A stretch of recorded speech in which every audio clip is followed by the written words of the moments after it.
이번에는 일본 수출 규제 조치에 대해서 우리 정치권의 대응에 대해서 얘기 좀 해보겠습니다. 지금 강 의원님, 네. 지난번에 대통령하고 5당 대표가 만나서 초당적인 비상협력기구 만들자 이렇게 얘기를 했는데 오늘 5당 사무총장들이 만났네요. 네. 얘기가 좀 나왔습니까? 오늘 사무총장이 만났고 아마 제 이 방송되는 아마 이 시간에 2차 회동 아마 할 걸로 오후에도 다시? 제가 알고 있는데요. 네, 네. 그래서 오전에 합의 사항들만 간단하게 네. 좀 보고 말씀을 국민들께 드리면 네. 일본 수출 규제 대책 민관정 협의회라는 명칭으로 민관정 협의회. 하기로 네. 했고요. 네. 그리고 출범 및 1차 회의는 8월 2일 금요일 이전에 개최하는 것으로 금요일 이전. 예, 합의를 했다는 겁니다.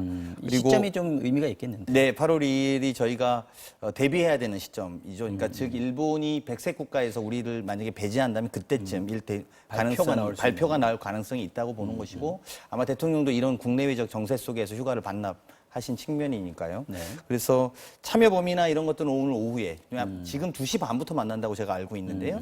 아마 만나서 논의를 하지 않을까 싶습니다. 지금 명칭하고 출범 시기에 대해서는 합의가 된 것 같고 아까 말씀하신 대로 참여 범위가 어떻게 될 것인가 이 부분이 조금 민감한 문제입니까? 어떻게 돼야 된다고 보시는지요? 글쎄요, 저는 각 당의 책임 있는 저는 그 정책 당국자들하고 네. 또 이제 재계나 또 정부 당국자들이 모여서 저는 모이는 게 중요한 것이 아니고 이제 어떤 내용을 담아낼 것인가 저는 중요하다고 그렇죠. 보거든요. 네. 그래서 이제 첫 번째로 이 부분은 어쨌든 지난번에 대통령과 5당 대표들이 회동을 한 합의 사항이지 않습니까? 이 합의 사항이 이제 구체적으로 이렇게 진행이 된 거에서 정책 성과물로 나타난 거, 그것도 의미 있습니다. 이 부분에 일단 네. 의미를 네. 저는 둘 수 있다고 보고요. 네. 사실 어떤 내용보다는 어떤 그 대외적으로 저는 이제 상징성이 더 큰 기구가 아닌가. 우리가 적어도 일본의 경제 보복에 대해서 이렇게 초당적으로 이렇게 협력해서 대응한다. 이런 부분을 저는 국내외에 알려주는 그런 효과가 있다고 보고요. 네. 사실 이제 내용적인 측면에서는 저는 정치가 제대로 돌아간다면요. 일본의 어떤 경제 보복 대응 문제는 사실 정부가 그 실효성 있는 대책을 내놓고요. 그다음에 여야가 국회가 여기서 지원할 게 있으면 합심해서 지원하면 가장 효과적으로 저는 진행이 된다고 보거든요. 그래서 그런 측면에서 이 기구가 거기다 중요한 매개체 역할을 해주기를 기대하는 거죠. 이제 이게 보면 실제로 어떤 분야에 구체적으로 뭐를 할 건지에 대해서 국민들이 많이 궁금해하실 수 있는데요. 이게 왜 범위가 논쟁과 쟁점이 되냐면 크게 보면 한 3가지 정도 덩어리로 이렇게 설명할 수 있습니다. 하나는 어쨌든 이 일본 문제에 있어서 외교적 문제의 관점으로 문제를 볼 수 있는 게 있고요. 두 번째는 어쨌든 통상 거래에 대한 관점입니다. 세 번째는 국내 산업과 관련된 문제가 있지 않겠습니까? 이 한 사안을 놓고도 큰 덩어리로만 3개 정도 분야가 되는데 이 부분에 있어서 어디까지 참여할 것이냐, 우리가 민간 기업은 어디까지 참여시킬 거냐, 참여시키지 말 거냐 할 거냐 이런 것들의 기준들이 굉장히 달라지는 지점이 있고요. 특히 산업 분야를 이야기한다면 이제 법안 문제까지 다룰 거냐 말 거냐 이제 이런 것들도 왜냐하면 정당이 만나는 부분이기 때문에 그런 것들도 논의가 될 수 있는 부분이 있습니다.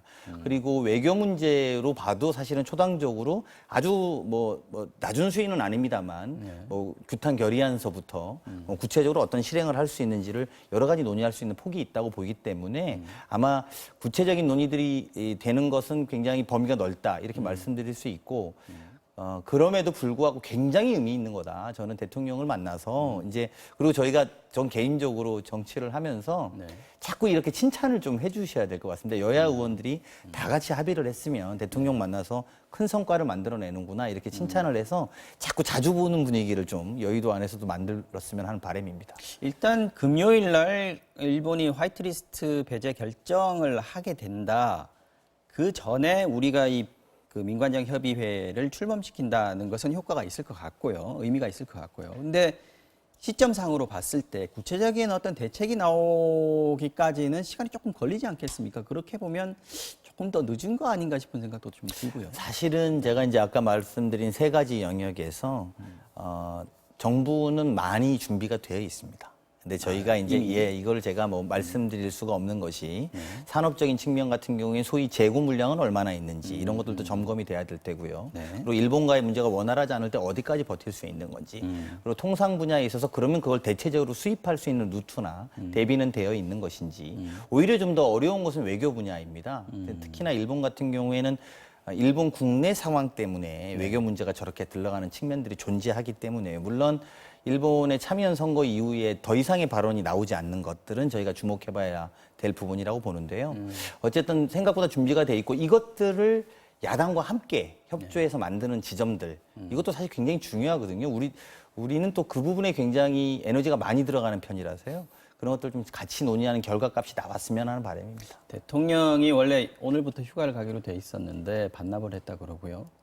총리도 지금 휴가 반납을 했습니다. 의원님들도 지금 휴가 못 가고 계신 거죠? 저희는 원래 휴가는 따로 없습니다. 지금 이 대통령이 휴가 반납하고 총리가 휴가 반납한 것도 지금 금요일 시점 때문일 수도 있겠습니다. 물론 저 안보 상황도 좀 있었습니다만. 뭐 아무래도 이제 일본 정부가 대한민국을 그 화이트 리스트에서 배제시킬 거냐 네. 이것이 이제 초미의 관심사 아니겠습니까? 그래서 그만큼 이제 상황이 좀 엄중하다. 그런 상황에서 저는 뭐 대통령께서 휴가를 반납하고 총리도 반납한 거 이거는 저는 바람직한 결정이라고 생각이 듭니다. 아마 이런 상황에서도 만약에 고위 책임자들이 만약에 휴가를 갔다면 이제 국민들이 바라보는 시선이 그렇게 곱지만은 않았을 것이다 이렇게 생각이 들고요. 저는 이런 측면에서 이제 고위공직자들이 어떻게 좀 처신을 해야 되는가 이런 부분에 대한 좋은 시사점을 주고 있다 이렇게 생각을 합니다. 자, 시간이 조금 남았는데 조국 수석 얘기 좀 하겠습니다. 지금 전 수석이 됐습니다. 지금은 이제 뭐 자연인 신분, 민간인 신분인데 떠날 때 이제 야당이나 언론의 어떤 비판 겸허히 수용하겠다라고 얘기를 했는데 오늘 또 어제였나요? SNS 활동을 다시 시작했습니다. 그러면서 강제징용 관련해서 판결을 비판하는 것은 잘못된 것이다라고 얘기를 했는데 강원식 의원님 보실 때는 조국 전 민정수석의 이 SNS 활동 이 어떻게 보고 계십니까? 다 옳다고 말할 수는 없습니다. 사실은 옳지 않았던 지점들도 분명히 존재한다고 봅니다. 그렇습니까? 근데 지금 국면은 좀 저는 두둔하고 싶습니다. 일본의 고노다로 외상이 우리나라 일본 대사를 불러서 혼내키듯이 무례하다라고 이야기를 하고 말 끊고. 일본의 세포 경제상은 대한민국 대통령의 발언에 대해서 반박을 트위터로 하고 있습니다. 그리고 일본 정부의 대변인격인 관방장관 또한 같은 메시지를 반복하고 있습니다. 한번 돌이켜보면 우린 누가 대응하고 있습니까? 우리는 아무도 대응 못하고 있고 하지 않고 있습니다. 강 의원님이 좀 하시면 안 돼요?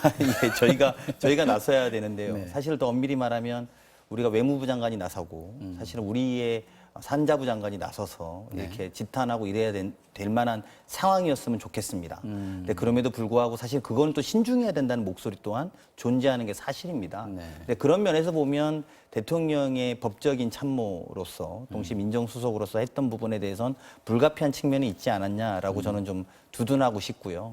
이제는 이제 본인이 자연인이 되었지만 법학자의 양심으로서 강제징용과 관련된 본인 메시지를 낸 거다. 저는 이렇게 해석하고 싶고요. 네.